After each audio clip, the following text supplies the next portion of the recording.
here we are at our second. Can y'all hear over there? Get the wind? All right. So here we are at our second stop. This is the slave quarters that were attached and are still attached, right, to the president's mansion right behind us. And the way that the story goes is that in 1836, President Manley, who was the first president on campus, brought what were called manservants with him. Two men named Jack and Boise, who lived here in the quarters behind us.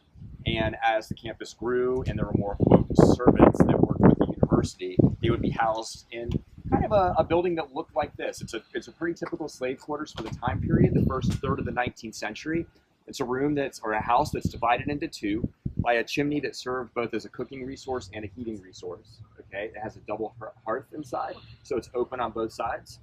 And there would be probably 6 beds bunked up in threes on either side. Sometimes men and women would be separated in one house.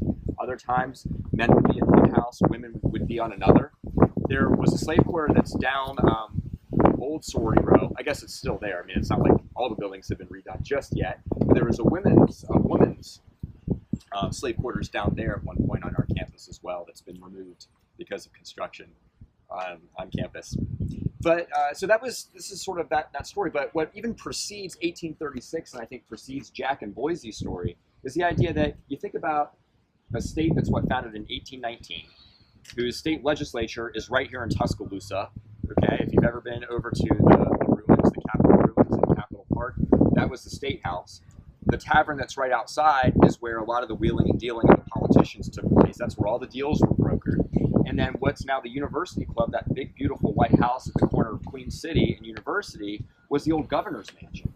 So you have to think that in 1819, a city that's founded as the state capital, that's building a flagship university in the antebellum South, had slave labor as a part of its construction, had slave labor as a part of its planning, okay, and its development. So this campus, for all intents and purposes, was built with slave hands and sweat and blood, okay, and bodies, muscle and grit and death, right, and injury and harm, social